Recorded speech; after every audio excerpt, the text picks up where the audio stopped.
Good morning, सुप्रभात। आप देख रहे हैं IBC 24। सुबह के 7 बजने वाले हैं और 7 बजे की बड़ी बात में आप सभी का बहुत बहुत स्वागत। मैं हूं आप सभी के साथ रचना नितेश और मैं हूं आपके साथ शुभांगी ठाकुर। खबरों के सिलसिले को शुरू करेंगे, लेकिन सबसे पहले नजर आज की हेडलाइंस पर। दूसरे चरण में 13 राज्यों की 88 लोकसभा सीटों पर हुई वोटिंग। मध्य प्रदेश में 58.26% मतदान तो छत्तीसगढ़ में 75.16% हुई वोटिंग।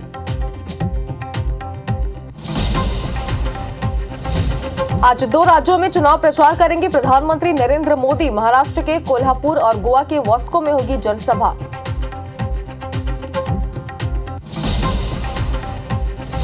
आज 3 जिलों के दौरे पर रहेंगे मुख्यमंत्री विष्णुदेव साय। वाड्रफनगर और बैकुंठपुर में करेंगे जनसभा। कसडोल में भी करेंगे चुनावी प्रचार।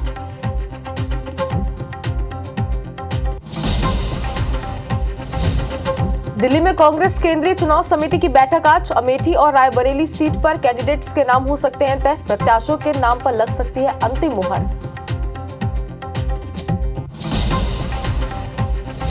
राज्य में कांग्रेस को झटका। पूर्व जिला अध्यक्ष समेत 1000 कांग्रेसियों ने थामा बीजेपी का दामन। मुख्यमंत्री विष्णुदेव साय ने दिलाई सदस्यता।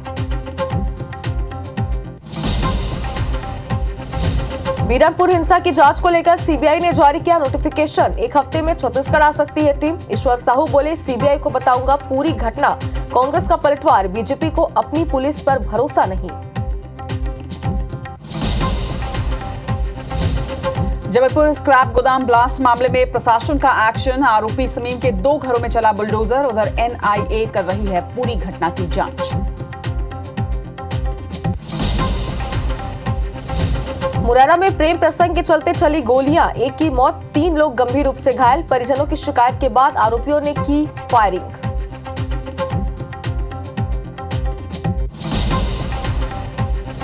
ग्वालियर में सामने आया लव जिहाद से जुड़ा मामला। विशेष समुदाय के युवक ने धर्म परिवर्तन करने का किया प्रयास। 3 साल से लड़की का कर रहा था शोषण।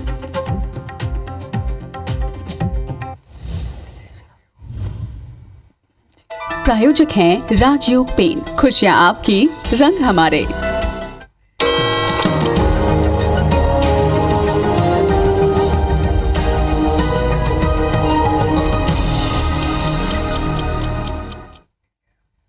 और शुरुआत करते हैं 7 की बड़ी बात की। तो देश में दूसरे चरण का दंगल अब समाप्त हो चुका है। 13 राज्यों की 88 सीटों पर 68.49% वोटिंग कल हुई है। त्रिपुरा की अगर बात करें तो सबसे ज्यादा वोटिंग देश में दूसरे चरण में त्रिपुरा में ही हुई है, जहां पर 79.66% मतदान हुआ। उसके बाद उत्तर प्रदेश की 8 सीटों पर 54.85% मतदान हुआ है। बता दें कि 2019 में इन 0.85% मतदान हुआ है। बता दें कि 2019 में इन सीटों पर 70% वोटिंग हुई थी, यानी कि पिछली बार की तुलना में करीब 2% कम मतदान उत्तर प्रदेश में हुआ। बात अगर छत्तीसगढ़ की करें तो छत्तीसगढ़ में दूसरे चरण में जबरदस्त मतदान हुआ है। लोगों में काफी ज्यादा जागरूकता नजर आई। सुबह 6 बजे से ही लगातार IBC 24 आप तक हर तस्वीर भी पहुंचा रहा था। छत्तीसगढ़ की 3 सीटों में 75.16% मतदान हुए हैं। राजनांदगांव में सबसे ज्यादा 76.16% मतदान हुआ, जिसके बाद कांकेर में 75.46% वोटिंग हुई। वहीं महासमुंद की अगर बात करें तो 73.83% मतदान यहां पर भी हुआ।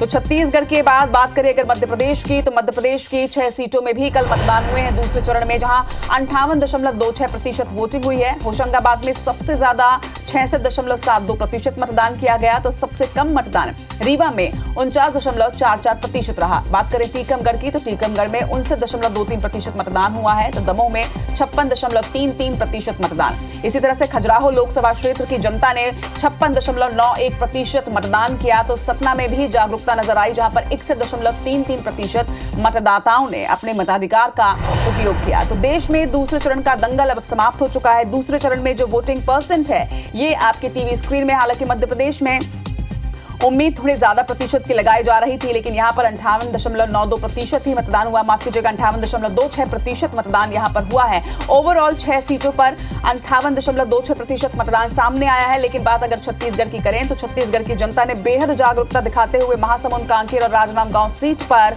76% मतदान किए हैं।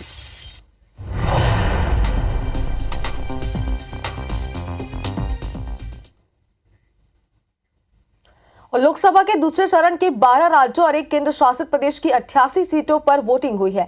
आज कई दिग्गजों की किस्मत कल ईवीएम में लॉक हो गई है। और बता दें कि आम लोगों के साथ दिग्गजों ने भी अपने हक का इस्तेमाल करते हुए मतदान किया, जिसकी तस्वीरें इस वक्त आपकी टीवी स्क्रीन पर है। आप इन 20 तस्वीरों के जरिए दिग्गजों की वोटिंग को देख सकते हैं।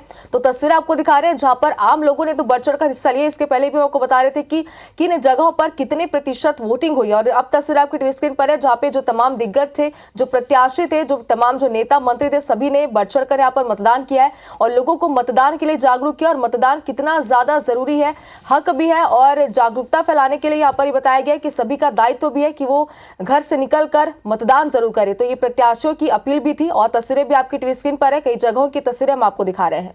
बिल्कुल शुभांगी, और कल चाहे वो नवनीत राणा हो, नेहा शर्मा हो, राहुल द्रविड़ हो, एचडी देवेगौड़ा हो, सभी ने कल वोटिंग किया है अपने अपने लोकसभा क्षेत्र में। तो सेलिब्रिटीज और दिग्गज नेताओं की ये तस्वीरें हैं। आपको बता दें कि कल सभी ने न सिर्फ जागरूक मतदाता के तौर पर अपनी जिम्मेदारी का निर्वहन किया, बल्कि इसके साथ ही उन्हें पता था कि वो जब यहाँ पहुंचेंगे तो उनके साथ साथ और भी लोग पहुंचेंगे और उन्होंने यहाँ पर वोट करने की अपील भी की। और इसी का मुझे लगता है कि रिजल्ट है कहीं ना कहीं कि वोटिंग परसेंट इस बार देश में काफी अच्छे आए हैं। दूसरे चरण के दंगल में किस तरह से दिग्गजों ने वोट किया है, कल अपने मताधिकार का प्रयोग किया, अपनी जिम्मेदारी का निर्वहन किया, उससे जुड़ी ये तमाम तस्वीरें आपके टीवी स्क्रीन पर।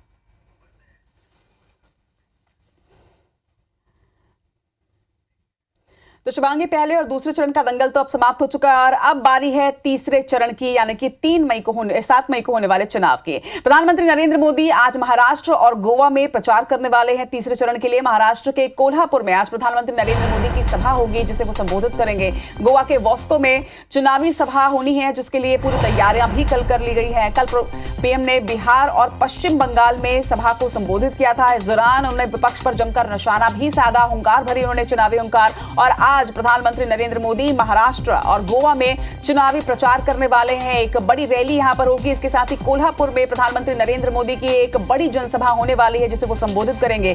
गोवा के वॉस्को में चुनावी सभा को संबोधित करेंगे प्रधानमंत्री नरेंद्र मोदी। आपको बता दें कि तीसरे चरण के लिए देश भर की 94 सीटों पर 7 मई को वोटिंग होनी है और उसके पहले अब प्रधानमंत्री नरेंद्र मोदी तीसरे चरण में होने वाले मतदान वाले क्षेत्रों में पहुंच रहे हैं और प्रचार प्रसार की जिम्मेदारी संभाल रहे हैं।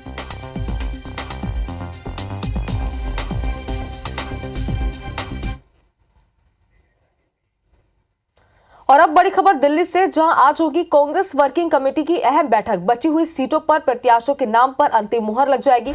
अमेठी और रायबरेली सीट पर भी नामों का ऐलान संभव है। बता दें कि अमेठी से राहुल गांधी लोकसभा चुनाव लड़ सकते हैं। राहुल गांधी फिलहाल केरल की वायनाड से चुनाव लड़ रहे हैं जिस पर असमंजस की स्थिति बनी हुई है।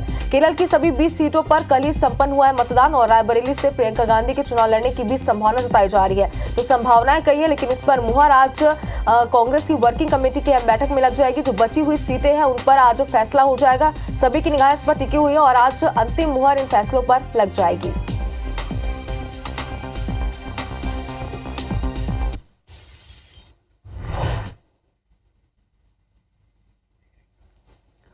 और अब रुक करते हैं छत्तीसगढ़ की खबरों की ओर। आपको बता दें कि छत्तीसगढ़ के मुख्यमंत्री विष्णुदेव साय आज वाड्रफनगर, बैकुंठपुर और कसडोल के दौरे पर रहने वाले हैं। सुबह लगभग 11 बजे वाड्रफनगर वो पहुंचेंगे और दोपहर लगभग 12 बजे जनसभा को यहां वो संबोधित करेंगे, जिसके बाद दोपहर 3 बजे बैकुंठपुर में उनकी जनसभा होनी है। तो वाड्रफनगर के बाद वो रवाना होंगे बैकुंठपुर के लिए और यहाँ भी जनसभा को वो संबोधित करेंगे।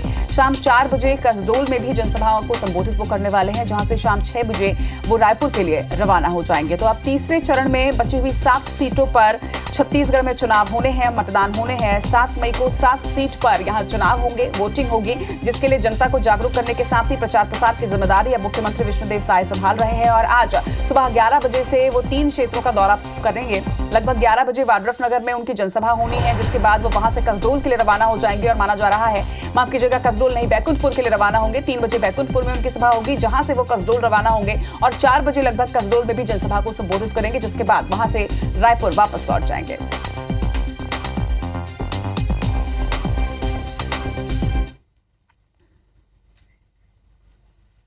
और अब बात मध्य प्रदेश की, तो शिवपुरी के दौरे पर रहेंगे आज केंद्रीय मंत्री ज्योतिरादित्य सिंधिया। आपको बता दें कि उनका मिनट टू मिनट कार्यक्रम भी सामने आ चुका है। सुबह 10:45 में शिवपुरी के रेशरी में जनसभा करेंगे और उसके बाद 12 बजे लालगढ़ में जनसभा करेंगे। दोपहर 1 बजे के आसपास कोलारस विधानसभा के खुरई में जनसभा को संबोधित करेंगे और इसके बाद दोपहर 2:30 बजे के आसपास पडोरा में नुक्कड़ सभा करेंगे। दोपहर 3:30 बजे रनौद में नुक्कड़ सभा को वो संबोधित करेंगे और इसके बाद ठीक शाम 5:30 बजे बदरवास में नुक्कड़ सभा करेंगे। तो यह पूरे उनके आज के कार्यक्रम। कई लोकसभा क्षेत्र हैं जहां पर आज सिंधिया प्रचार प्रसार करते हुए नजर आएंगे। तो बता दें कि आपको तीसरे चरण के लिए अब तैयारियां जो है वो शुरू हो चुकी है। प्रचार प्रसार जो है वो लगातार जारी है और इसी के तहत आज ज्योतिरादित्य सिंधिया कई जिलों के दौरे पर रहने वाले हैं।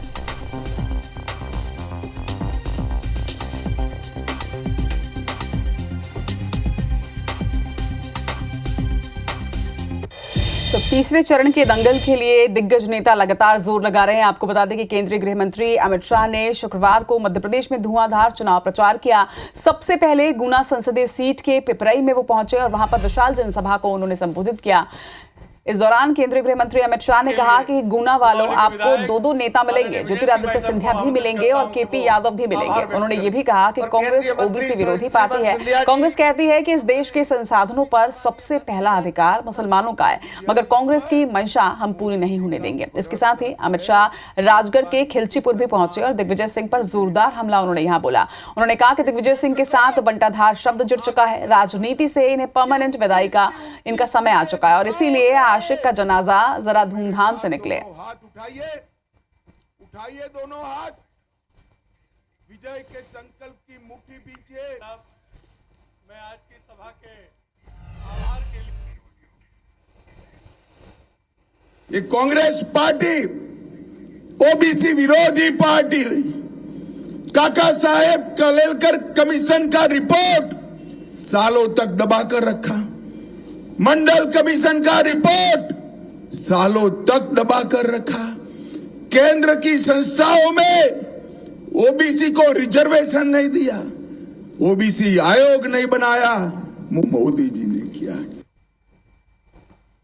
मेरी एक रिक्वेस्ट है भाई, राजनीति से उनका परमानेंट विदाई जरूर करो, मगर आशिक का जनाजा है, जरा धूम से निकले, बड़ी लीड से हराई होगा। उनके सम्मान जैसी लीड से हराकर अब उनको घर पे बिठाने का काम मेरे राजगढ़ वाले करे। इधर राज्य में कांग्रेस को एक बार फिर से बड़ा झटका लगा। यहां पर 1000 कांग्रेसियों ने बीजेपी की सदस्यता ले ली। सीएम विष्णुदेव साय ने बीजेपी की सदस्यता दिलाई है और आपको बता दें कि एमएलए इंद्र कुमार साहू के नेतृत्व में सभी ने बीजेपी ज्वाइन की है।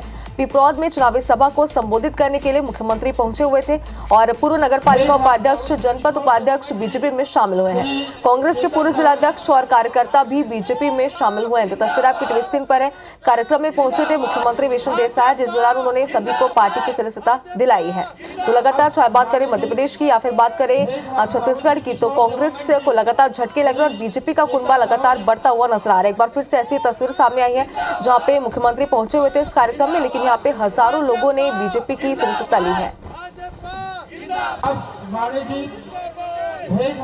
श्री किशोर देवांगन जी।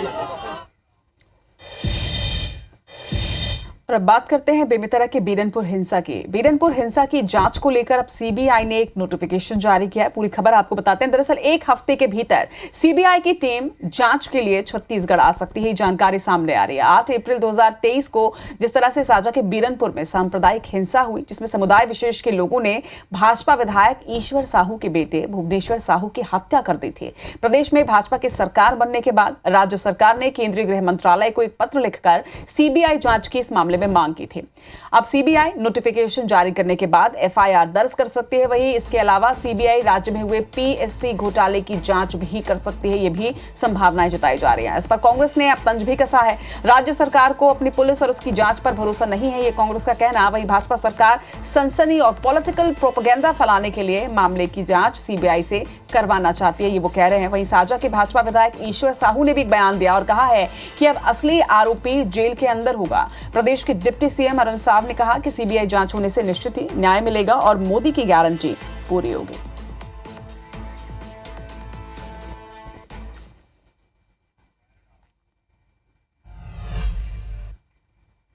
जबलपुर से बड़ी खबर आपको बता दें, जहां पर रफ्तार का कहर देखने को मिला है। दरअसल बस ने बाइक को टक्कर मार दी। हादसे में बाइक सवार पति पत्नी की बताया जा रहा है कि मौके पर ही मौत हो गई। वहीं बाइक में आग भी इसके बाद लग गई। बस चालक इस हादसे के बाद से फरार बताया जा रहा है कि शादी समारोह से घर वापस लौट रहे थे दंपति, जिस वक्त वो हादसे का शिकार हो गए। मौके पर पुलिस ने बस को कब्जे में लिया है पहुंचकर। वहीं मामले की जांच में पुलिस इस वक्त जुटी हुई है। शाहपुरा थाना क्षेत्र का ये मामला है। तो जबलपुर के शाहपुरा थाना क्षेत्र में ये घटना घटी है, जहां पर एक बस ने बाइक सवार को अपनी चपेट में ले लिया। बताया जा रहा है कि शादी समारोह से दंपति वापस लौट रहा था, तभी बस ने इसको अपनी चपेट में ले लिया, जिससे पति पत्नी दोनों की ही मौत हो गई है। इसके बाद बाइक में आग लगने की घटना भी हुई है। हालांकि बस चालक यहां से फरार हो गया। फिलहाल पुलिस उसकी तलाश कर रही है।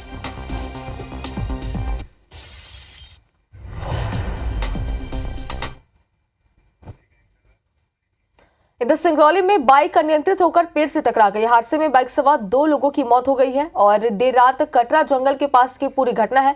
सराय क्षेत्र के बरका चौकी का पूरा मामला बताया जा रहा है। तो लगातार तेज रफ्तार की वजह से कई सड़क हादसों की खबरें सामने आ रही है। बाइक यहाँ पर अनियंत्रित हो गई और अनियंत्रित होकर वह पेड़ से जा टकराई। हादसे में बाइक सवार 2 लोगों की मौके पर ही मौत हो गई है और इसी बात से आप अंदाजा लगा सकते हैं कि कितना दर्दनाक यह हादसा रहा होगा। हालांकि किस वजह से बाइक अनियंत्रित हुई थी, क्या तेज रफ्तार में थी, लापरवाही बरती गई है या फिर गाड़ी में किसी प्रकार की तकनीकी खराबी थी, ये जांच का विषय है। पुलिस मौके पर पहुंची हुई है और जांच जारी है।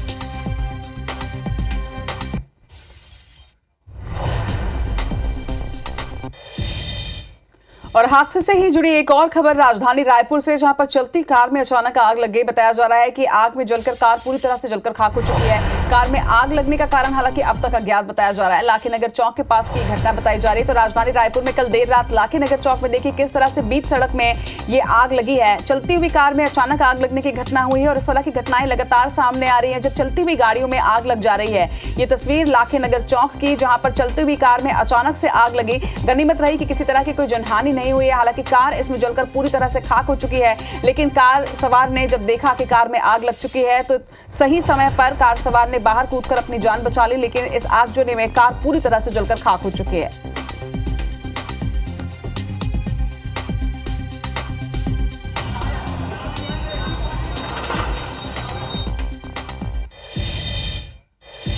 और अब भिलाई से भी ऐसी ही खबर, जहां वाहन की चपेट में आ गया एक बाइक सवार। हादसे में बाइक सवार 2 लोग घायल हुए हैं। घायलों को अस्पताल में भर्ती कराया गया, जहां पर उनका इलाज जारी है। भिलाई 3 थाना क्षेत्र की पूरी घटना बताई जा रही है।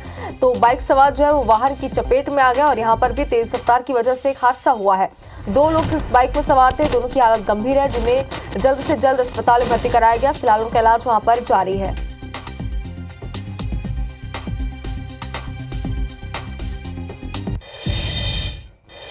रुक करेंगे मध्य प्रदेश के मुरैना का, जहां पर पुरानी रंजिश और प्रेम प्रसंग के चलते फायरिंग की गई है। बताया जा रहा है कि परिजनों की शिकायत से आरोपियों को गुस्सा आया, जिसके बाद उन्होंने फायरिंग की घटना की है और फायरिंग में एक की मौत होना बताया जा रहा है। वहीं 3 लोग गंभीर रूप से घायल है। घायलों को गंभीर हालत में ग्वालियर रेफर कर दिया गया है। सूचना के बाद मौके पर पुलिस भी पहुंची और आगे की जांच की जा रही है। बताया जा रहा है कि मुरैना के चिनौनी चंबल थाना क्षेत्र के तिंदोखर गांव का ये पूरा मामला है, जहां पर 2 पक्षों के बीच खूनी संघर्ष हुआ है।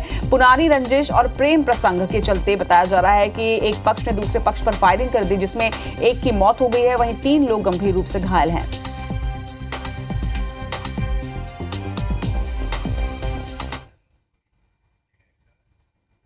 इधर जबलपुर के रजा मेटल एंड स्क्रैप गोदाम में हुए विस्फोट मामले में प्रशासन ने गोदाम संचालक के खिलाफ कार्रवाई की है। प्रशासन ने आरोपी समीम खान के भाई के मकान पर बुलडोजर चलाते हुए अवैध निर्माण को तोड़ दिया। साथ ही आधारताल इलाके के शैफी नगर स्थित आरोपी के भाई के मकान पर भी प्रशासन ने बुलडोजर चलाया है। भारी पुलिस बल की मौजूदगी में ये कार्रवाई की गई और इसके साथ ही नगर निगम और प्रशासन की टीम आरोपी समीम खान के सभी अवैध निर्माणों को चिन्हित कर कार्रवाई करेगी। बता दें कि मामले में एनआईए की टीम ने भी जांच शुरू कर दिया। स्क्रैप गोदाम में ब्लास्ट होने से 2 मजदूरों की मौत हो गई थी। शुक्रवार को 2 लापता लोगों के परिजन भी गोदाम के बाहर पहुंचे और अपनों की तलाश में भटकते रहे। हालांकि अभी लापता भोला भूमिया के बेटे का डीएनए टेस्ट के लिए सैंपल भेजा गया है और रिपोर्ट के बाद आगे की स्थिति स्पष्ट होगी।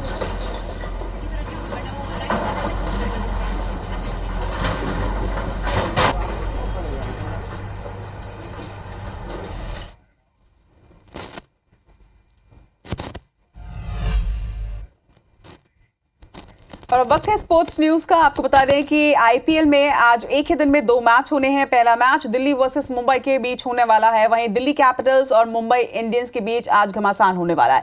आपको बता दें कि दूसरा मैच जो है उसकी डिटेल भी देंगे, लेकिन पहला मैच जो है वो अरुण जेटली स्टेडियम में दोपहर 3:30 बजे से शुरू हो जाएगा। दोनों ही टीमें इस सीजन में दूसरी बार आपस में भिड़ने वाली हैं। मुंबई इंडियंस ने पिछला मैच जीता था और अब इस लिहाज से दिल्ली कैपिटल्स आज का मैच जीतने की पूरी कोशिश करेगी। तो वहीं आज के दूसरे मैच की बात करें तो शाम 7:30 बजे से ये मैच खेला जाएगा। पहला मैच दिल्ली वर्सेस मुंबई का है, तो दूसरा मैच लखनऊ सुपर जायंट्स और राजस्थान रॉयल्स के बीच खेला जाना है। लखनऊ के अटल बिहारी वाजपेयी स्टेडियम में ये मैच होगा।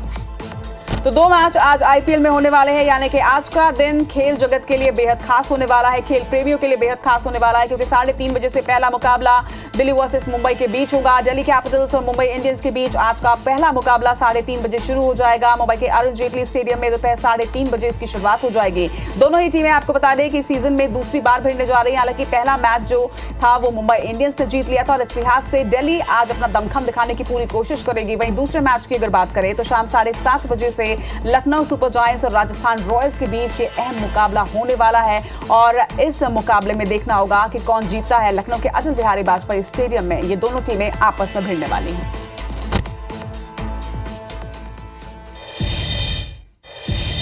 और इसी के साथ इस बुलेटिन में फिलहाल इतना ही, लेकिन आगे आप देखिए छत्तीसगढ़ी भाषा में देश का पहला समाचार बुलेटिन। हमर बानी हमर गोठ।